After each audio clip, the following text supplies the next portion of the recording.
Good evening. आज के लिए कोऑर्डिनेशन केमिस्ट्री का टॉपिक है Werner's theory. Effective atomic number का कैलकुलेशन आप कैसे करेंगे, बहुत छोटा सा टॉपिक है। इस टॉपिक को आप 1 मार्क्स का क्वेश्चन ये आ सकता है, तो इस टॉपिक को आप एक एक करके देखते चले। फर्स्ट वर्नर थ्योरी में थ्योरेटिकल क्वेश्चन आता, what do you mean by Werner's theory of coordination compound. तो फर्स्ट यहां पर आई, किसी भी कोऑर्डिनेशन कंपाउंड के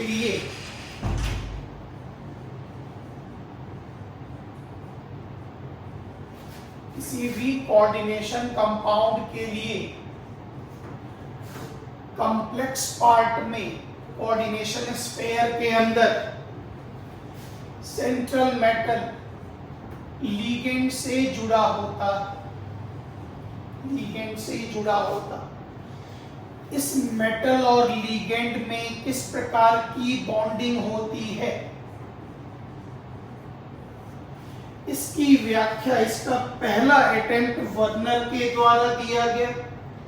उसके बाद आप बहुत सारा थ्योरी है, वैलेंस बॉन्ड थ्योरी है, क्रिस्टल फील्ड थ्योरी है, मॉलिक्यूलर ऑर्बिटल थ्योरी है, ढेर सारा थ्योरी दिया गया। But this was the first attempt, ये पहला प्रयास था थ्योरी का फर्स्ट पॉइंट। इसमें बस 3 पॉइंट को आप सेंटर करेंगे, वर्नर्स थ्योरी आपका कंप्लीट। सिर्फ 3 पॉइंट को सेंटर करना है। फर्स्ट पॉइंट, मेटल में 2 प्रकार की वैलेंसी होती है। अभी तक आपको पता था एक वैलेंसी, मेटल में 2 प्रकार की वैलेंसी होती है। एक का नाम प्राइमरी वैलेंसी या प्रिंसिपल वैलेंसी, मुख्य, एक का नाम प्राइमरी या प्रिंसिपल वैलेंसी, और दूसरे का नाम सेकेंडरी या ऑक्सिलरी वैलेंसी। मतलब एक हो गया प्राथमिक संयोजकता और एक हो गया द्वितीयक संयोजकता। फर्स्ट लाइन में बस यही लिखना है, मेटल में 2 प्रकार की वैलेंसी होती, एक का नाम प्राइमरी और एक का नाम सेकेंडरी। उसके बाद प्राइमरी वैलेंसी के बारे में आपको आइडिया देना होगा। प्राइमरी वैलेंसी वह वैलेंसी है जिसमें मेटल इलेक्ट्रॉन का लॉस करने के कारण मेटल पर पॉजिटिव चार्ज बनता। तो प्राइमरी वैलेंसी इलेक्ट्रॉन के लॉस के कारण, क्योंकि हम जानते हैं metals are electropositive in nature, metal जो होता वो विद्युत धनात्मक होता, धातु की प्रवृत्ति इलेक्ट्रॉन त्याग करने की होती, इसलिए प्राइमरी वैलेंसी का मुख्य कारण होता इलेक्ट्रॉन का लॉस, और लॉस करने के कारण पॉजिटिव चार्ज बनता। इसलिए इससे हमें जानकारी मिलती है ऑक्सीडेशन नंबर के बारे में। इससे हमें ऑक्सीडेशन नंबर के बारे में जानकारी मिलती। ये नॉन डायरेक्शनल होता। नॉन डायरेक्शनल का मतलब, आप किसी भी मेटल आयन जिस पर पॉजिटिव चार्ज है उसको किसी भी डायरेक्शन से नेगेटिव से आप जोड़ दें, वो हर डायरेक्शन से नेगेटिव से जुड़ जाएगा। उसके लिए ओवरलैपिंग वगैरह का चक्कर नहीं है। आयनिक बॉन्ड जो होता वो नॉन डायरेक्शनल होता। नेक्स्ट, इट इज आयनाइजेबल, मतलब प्राइमरी वैलेंसी चूंकि चार्ज से बना होता, जैसे आप उसको वाटर सॉल्वेंट में डालेंगे वो आयन में टूट जाएगा। चूंकि ये आयन में टूट जाता, आयनीकृत हो जाता, इसलिए इसे टूटे लाइन से, खंडित रेखा से दिखाते हैं। मतलब कोई भी मेटल अगर किसी भी ऋणायन से अगर प्राइमरी वैलेंसी से जुड़ा हुआ तो उसको हम टुकड़ा लाइन से प्रदर्शित करेंगे, खंडित लाइन से प्रदर्शित करेंगे, और ये ऋणायन से जाकर जुड़ जाता है। इतना पॉइंट काफी है। आइए सेकेंडरी वैलेंसी के बारे में। सेकेंडरी वैलेंसी वह वैलेंसी है जिसमें मेटल अपने खाली ऑर्बिटल में लिगेंड से, किसी भी मॉलिक्यूल या आयन से लोन पेयर लेता है, जिसको बाद में नाम लिगेंड दिया गया। किसी भी मेटल के खाली ऑर्बिटल में लोन पेयर लिया जाता सेकेंडरी वैलेंसी से, और तब तक लोन पेयर लिया जाता जब तक वो अगला नोबल गैस का विन्यास पूरा न कर सके। ये सिडविक का थ्योरी है, जिन्होंने वर्नर के थ्योरी को इलेक्ट्रॉनिक व्याख्या किया। लेकिन वर्नर के सेकेंडरी वैलेंसी में आप लिखेंगे, सेकेंडरी वैलेंसी वह वैलेंसी है जिसमें मेटल अपने वैकेंट ऑर्बिटल में लोन पेयर लेता है मॉलिक्यूल या आयन से, और इससे हमें जानकारी मिलती है कोऑर्डिनेशन नंबर के बारे में। ये आयोनाइज नहीं होता और इसके लिए एक निश्चित दिशा होना अनिवार्य है। सेकेंडरी वैलेंसी आयनीकृत नहीं होती, इससे हमें कोऑर्डिनेशन नंबर समन्वयन संख्या की जानकारी मिलती है। ये किसी भी अणु या आयन से संतुष्ट होता है और कोई भी मेटल कॉम्प्लेक्स तभी बनाएगा जब वो प्राइमरी के साथ साथ सेकेंडरी वैलेंसी से भी जुड़ जाए, तब वो कॉम्प्लेक्स का निर्माण कर देगा। चूंकि ये टुकड़ा नहीं होता इसलिए इसे हम सॉलिड लाइन ठोस रेखा द्वारा प्रदर्शित करते हैं। कोऑर्डिनेशन नंबर का मान मेटल के लिए बहुत बड़ा दायरा है। कोऑर्डिनेशन नंबर 2 से लेके 10 तक हो सकता है, बट आप मान के चले 90% कोऑर्डिनेशन कंपाउंड धरती पर ऐसा है जिन कंपाउंड का कोऑर्डिनेशन नंबर का मान 4 और 6 होता है। मतलब आप अपने एनसीईआरटी में 4 और 6 कोऑर्डिनेशन नंबर के कंपाउंड पर ही ज्यादा जोर देंगे, ज्यादा एम्फेसिस करेंगे। सेकेंडरी वैलेंसी जो होता है वो डायरेक्शनल होता है। ये कोऑर्डिनेट बॉन्ड में आप पहले से जानते हैं। क्यों? क्योंकि कोऑर्डिनेट बॉन्ड में मेटल का वैकेंट ऑर्बिटल रहेगा, मॉलिक्यूल या आयन का लोन पेयर होगा, वो डिफिनिट डायरेक्शन में आकर ओवरलैपिंग करेगा और इस ओवरलैपिंग के कारण कोऑर्डिनेट बॉन्ड का निर्माण होगा। Demerits of Werner's theory, Werner theory इतना ही बस। वर्नर थ्योरी में 3 पॉइंट पकड़िएगा, 1 से 2 मार्क्स का question complete, very easy. Metal में 2 तरह की वैलेंसी होती है, एक का नाम प्राइमरी, एक का नाम सेकेंडरी। प्राइमरी वैलेंसी वो वैलेंसी है जिसमें मेटल इलेक्ट्रॉन का लॉस करता, जिसके कारण उस पर पॉजिटिव चार्ज बनता और वो मेटल का ऑक्सीडेशन नंबर डिफाइन करता है और इससे आयन से वो एनायन से जाकर जुड़ जाता, नॉन डायरेक्शनल होता है। 2-3 प्रॉपर्टी। और अगर आप सेकेंडरी वैलेंसी पर जाएंगे तो सेकेंडरी वैलेंसी वो है जिसमें मेटल अपने वैकेंट ऑर्बिटल में मॉलिक्यूल या आयन से लोन पेयर लेता और लोन पेयर वो चारों ओर डिफरेंट डायरेक्शंस में आकर लोन पेयर गेन करता है, जिससे कोऑर्डिनेशन नंबर की जानकारी मिलती है। ये आयनाइजेबल नहीं है, इसको सॉलिड लाइन से दिखाते हैं। कंप्लीटेड। अब यहाँ पर डिमेरिट का पॉइंट जान लीजिए, बस इतना काफी है। ये कुछ ही मेटल तक रिस्ट्रिक्टेड है, मतलब दुनिया के सारे मेटल कोऑर्डिनेशन कंपाउंड का निर्माण नहीं करते, क्योंकि ये आगे चलकर एक थ्योरी है जो कोऑर्डिनेशन कंपाउंड के स्टेबिलिटी के कौन कौन से फैक्टर होते हैं, उसके द्वारा ये पॉइंट आपका और क्लियर हो जाएगा। डायरेक्शनल नेचर अनएक्सप्लेन्ड है, जो किस किस डायरेक्शन में वो ऑर्बिटल होंगे, किस डायरेक्शन में ओवरलैपिंग करेंगे, कोऑर्डिनेट बनाएंगे, ये एक्सप्लेन नहीं किया गया। अब कोऑर्डिनेशन नंबर 4 में कब टेट्राहेड्रल होगा, कब स्क्वायर प्लेनर होगा, कब ऑक्टाहेड्रल होगा, ये बहुत सारी बातों की जानकारी नहीं मिल पाई थी। इवन मैग्नेटिक बिहेवियर की उतनी जानकारी नहीं, स्पेक्ट्रल प्रॉपर्टीज की उतनी जानकारी नहीं मिल पाई थी इस थ्योरी के अंतर्गत। अब आइए जरा हम कोऑर्डिनेशन कंपाउंड के लिए थोड़ा सा एक काम करके आपको बताते हैं, ध्यान से आप देखिए, इससे आइडिया लग जाएगा। एनसीईआरटी में ये थ्योरी दी गई, गौर करिएगा। इनऑर्गेनिक में जितना भी एसिडिक और बेसिक रेडिकल होता, मतलब जितना भी ऋणायन और धनायन होता, उसका टेस्ट होता जिसको प्रैक्टिकल में नाम देते सॉल्ट टेस्ट। तो क्लोराइड का एक परीक्षण होता है, जो किसी भी धातु के क्लोराइड को आप ले लो और उस क्लोराइड में जैसे ही आप सिल्वर नाइट्रेट डालेंगे, एग्जाम्पल गौर से देखिए, मान लेते हमने नमक ले लिया, इस पर हमने डाला सिल्वर नाइट्रेट, चार्ज याद कीजिए, एक्वस सॉल्यूशन, यहाँ एक्वस नहीं लिख रहे, सीधा खाली रिएक्शन समझा रहा, दोनों कंबाइन किया, याद कीजिए प्रोडक्ट बना AgCl, साथ में बना NaNO3, ये सॉल्युबल हो गया, घुल गया। और ये जो AgCl बना, इसका याद रखिएगा सफेद अवक्षेप मिला, नीचे जो बैठ जाता सफेद अवक्षेप वो मिला, इसको हम लोग नाम देंगे व्हाइट PPT। PPT मतलब प्रेसिपिटेट, मतलब अवक्षेप। तो 1 क्लोराइड आयन, इसको आयन में बदल दीजिए, 1 क्लोराइड आयन के लिए सिल्वर नाइट्रेट का 1 मोल चाहिए। इसका मतलब अगर किसी कंपाउंड से सिल्वर नाइट्रेट का 1 मोल कंबाइन कर रहा है, इसका मतलब इसमें 1 क्लोराइड आयन है। अगर क्लोराइड आयन की संख्या 2 हो तो फार्मूला तो AgCl2 बनता नहीं है, फार्मूला तो बनता AgCl, तो ऑटोमेटिक है इस 2 को करने के लिए 2 से मल्टीप्लाई मारिए और यहाँ मोल की संख्या कितनी होगी 2। इसका मतलब 2 मोल क्लोराइड के लिए 2 मोल AgNO3 चाहिए। उसी तरह 3 मोल क्लोराइड के लिए 3 मोल AgNO3 चाहिए। मतलब जितना क्लोराइड आयन निकलेगा उतना ही AgNO3 की आवश्यकता होगी। अब यहां पे गौर करें,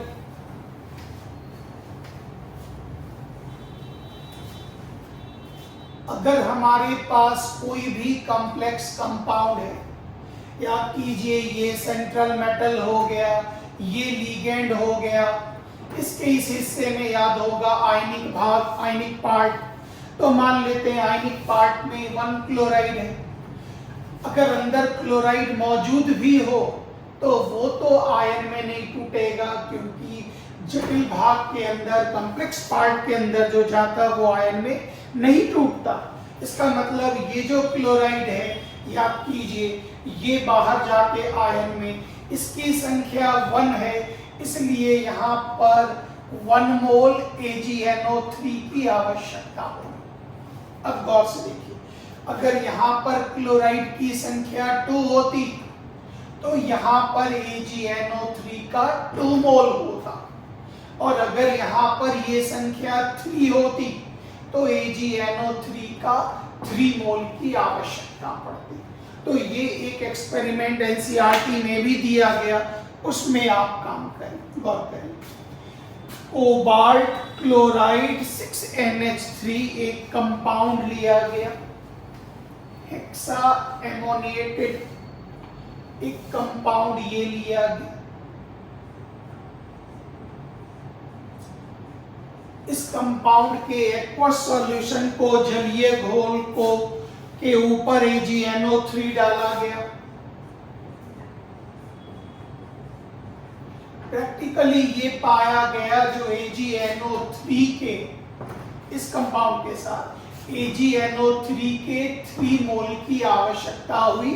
इससे पूरी तरह से प्रतिक्रिया करने के लिए ध्यान दीजिएगा, इससे 3 मोल AgCl का निर्माण हुआ, 3 मोल AgCl का निर्माण हुआ। इसका मतलब इस कंपाउंड में 3 क्लोराइड आयन ऐसा है जो आयनिक भाग में मौजूद है, आयनिक भाग में। NCERT खोल के पढ़ते जाइएगा तो गौर करिए, ये आप बनाएं। चूंकि 3 मोल AgNO3 की आवश्यकता हुई तो ऑटोमेटिक है ये क्या हो गया, कोबाल्ट। इस पर चार्ज -3 तो यहाँ चार्ज +3, और ये जो 6 मॉलिक्यूल है 1 2 3 4 5 6 ये जुड़ गया कोऑर्डिनेट बॉन्ड, सेकेंडरी वैलेंसी। और याद होगा सेकेंडरी वैलेंसी को सॉलिड लाइन से दिखाते हैं। अब ये जो 3 क्लोराइड जो आयन में टूटा, जो मॉडर्न थ्योरी है, इसको आप ऐसे समझ लीजिए कि ये जो 3 क्लोराइड है वो भी इससे जुड़ा हुआ। अब इसको वर्णन पर लेकर चलते हैं, और ये भी जुड़ा हुआ, ये भी जुड़ा हुआ, और ये भी जुड़ा हुआ। इसे समझने की कोशिश करिएगा बेहतर तरीके से। मतलब इस कंपाउंड में ये जो सेंट्रल मेटल, ये जो मेटल है, ये दो प्रकार की वैलेंसी दिखाता। इसमें 3 क्लोराइड आयन जो है वो प्राइमरी वैलेंसी से जुड़ा। कैसे पता? इसलिए पता क्योंकि वो 3 मोल AgCl का निर्माण किया। और अभी तुरंत आप याद कीजिए 3 मोल AgCl के निर्माण में कितना मोल AgNO3 चाहिए, 3, और कितना क्लोराइड से वो जुड़ेगा, 3 क्लोराइड से जुड़ेगा।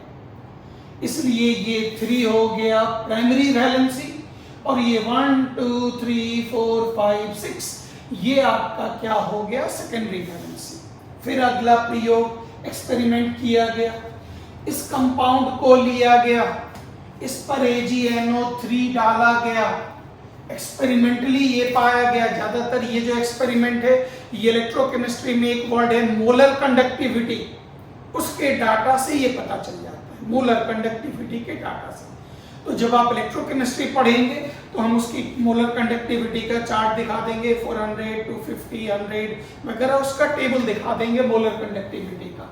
अभी सिर्फ ये ध्यान रखना है जो प्रयोग द्वारा ये पाया गया जो 2 मोल AgCl की प्राप्ति होती है, बैक चलिए तुरंत, अगर 2 मोल AgCl में बन रहा इसका मतलब क्लोराइड आयन की संख्या कितनी होगी, 2। लेकिन तुरंत फिर सवाल उठा, सर यहां तो क्लोराइड 3 दिख रहा, तो क्लोराइड 2 ही क्यों?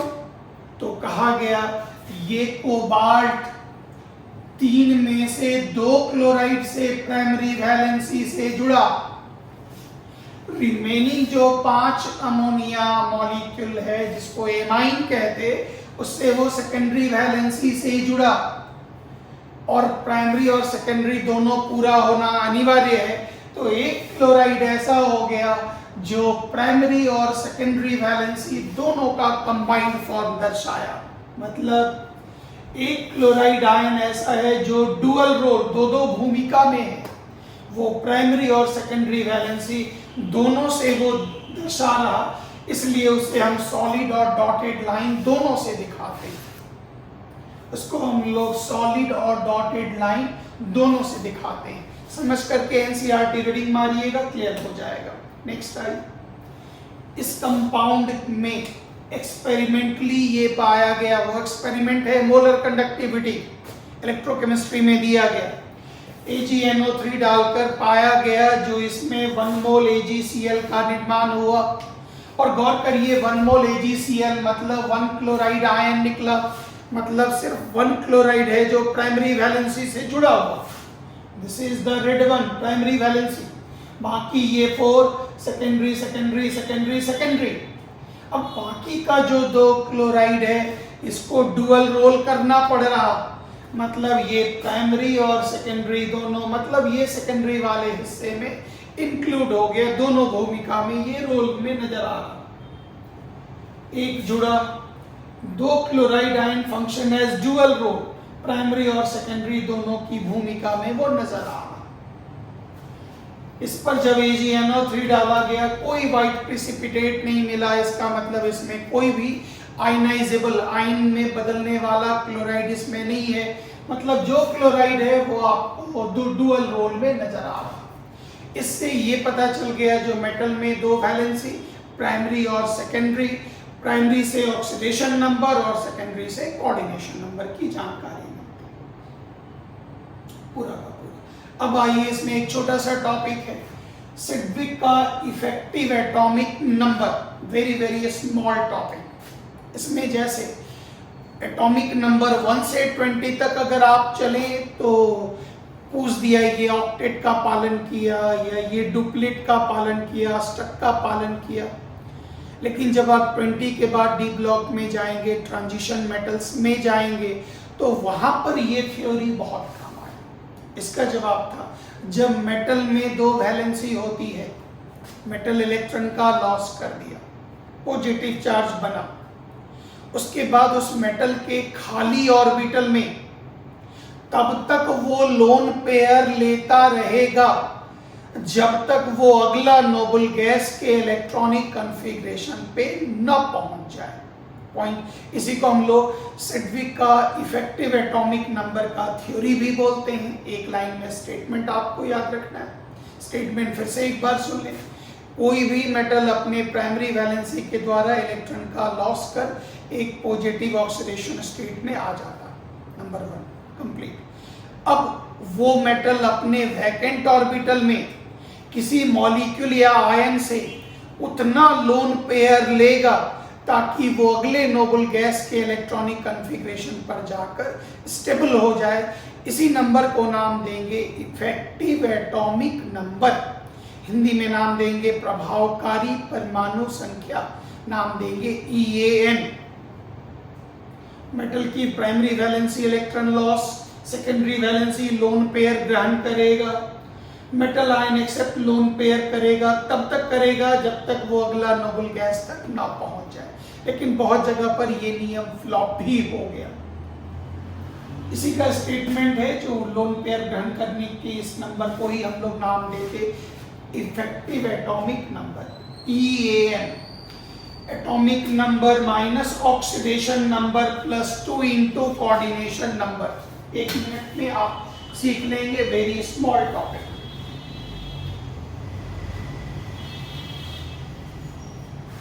ध्यान दें कृपया, एक कॉम्प्लेक्स बना K4 FeCN का होल 6, चार्ज हो गया +4 -4, नीचे आयनिक फॉर्म लिख दीजिए, ऐसे भी लिख सकते हैं, कोई दिक्कत नहीं। हम जानते हैं आयरन का atomic number is equal to, iron का एटॉमिक नंबर सब लोगों को पता होगा 26। इसका ऑक्सीडेशन नंबर निकालें X। Cn का 6 इंटू -1 इज इक्वल टू -4, तो x -6 is equal to -4, -4 + 6 is equal to +2। तो ऑक्सीडेशन नंबर भी आयरन का आपको मिल गया, oxidation state is equal to +2। अब आइए कोऑर्डिनेशन नंबर, तो लिगेंड की संख्या 6, इसकी डेंसिटी का मान 1, तो 6 इंटू 1 इज इक्वल टू 6। अब आइए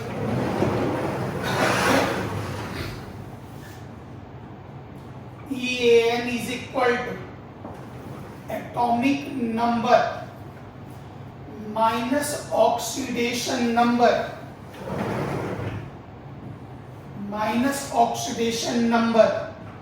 +2 into coordination number. Coordination number निकालने आप बता चुके, तो ये हो गया 24 + 12 36। This is the atomic number of krypton. तो अगर नोबल गैस का एटॉमिक नंबर हो जाए तो ब्रैकेट में नोबल गैस का सिंबल डाल दें, और जब ये नोबल गैस का एटॉमिक नंबर से मैच नहीं करेगा तब आप उस नंबर को वैसे ही छोड़ देंगे। उस जगह पर ये थ्योरी फ्लॉप कर गया, नहीं हो पाया, नहीं वो सक्सेस रह पाया उस जगह पर। जैसे ये सेम आयन यहाँ दिया गया, atomic number this, coordination number 6 into 1 6, EN निकालना है, निकल गया, इज इक्वल टू आंसर। ये कुछ क्वेश्चन हमने डाल दिया, घर में आप कोशिश करके इनका EAN निकालें। पैलेडियम का एटॉमिक नंबर 46 और प्लेटिनम का एटॉमिक नंबर 78 निकाल लें, नोबल गैस के इक्वल हो गया, ठीक, सिंबल जरूर डाल देंगे। और नोबल गैस के इक्वल नहीं होगा तो फिर छोड़ दीजिएगा, जैसे हम लिख भी दें। याद कीजिए नोबल गैस हीलियम, नियन, आर्गन, क्रिप्टन, जेनन और रेडन। तो ये तो छोड़ ही दीजिए, ये तो इसके नीचे ही आपको मिलना है, 2 10 18 36 54 और 86, इन पर फोकस करेंगे आप, इन पर। तो इसमें से जो मिल जाए वो सिंबल आप डाल देंगे। अगर ये नंबर नहीं मैच किया तो यहाँ कुछ नहीं लिखिएगा, इतना लिखकर छोड़ दीजिएगा। तो ये आपका 5 क्वेश्चंस का छोटा सा होमवर्क है, बना लीजिए, पूरा हो जाएगा। अब आइए डिमेरिट्स।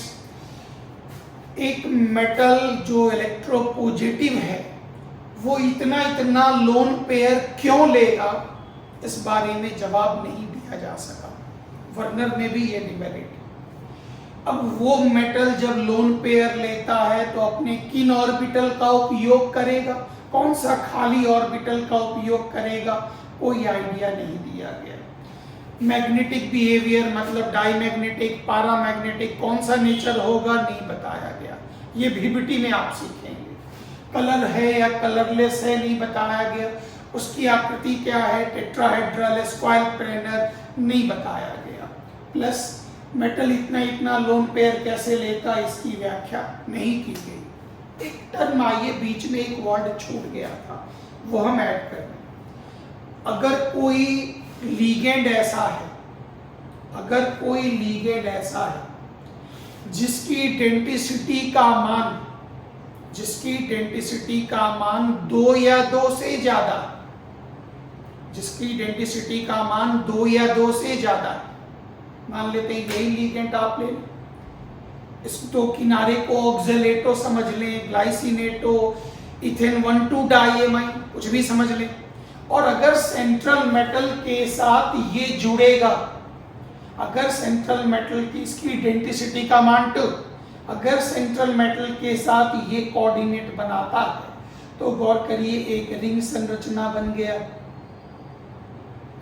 और रिंग संरचना को नाम देंगे कीलेट रिंग या चिलेट रिंग, प्रोनाउंसिएशन अलग अलग लोग करते हैं। और इस घटना को हम लोग नाम देंगे कीलेशन, या कभी कभी लोग चिलेशन वर्ड भी यूज करते हैं, जिनको जैसे कंफर्ट लगता प्रोनाउंसिएशन। तो चिलेट वर्ड एक लैटिन वर्ड है, इसका नाम हो गया क्रैब्स क्लॉ, केकड़े की पकड़। केकड़ा जब भी पकड़ेगा किसी चीज को तो वो तो अपने 2 हाथ से होल्ड करता, और जब भी डेंसिटी सेंट्रल मेटल को पकड़ेगा तो एक रिंग संरचना बनेगी। इसी रिंग संरचना को हम लोग नाम देंगे चिलेट रिंग, और इस घटना को नाम देंगे chelation. This is the point. Use क्या है मेटल के डिटेक्शन और एस्टिमेशन में, लेंथेनाइड एक्टिनाइड को सेपरेट करने में। ये पार्ट आपका समाप्त हो गया। छोटा सा topic, Werner's theory complete, EAN complete, और कैसे कैलकुलेट करते ये कंप्लीट, ये टॉपिक आपका कंप्लीट हो गया। Thank you very much. जय हिंद।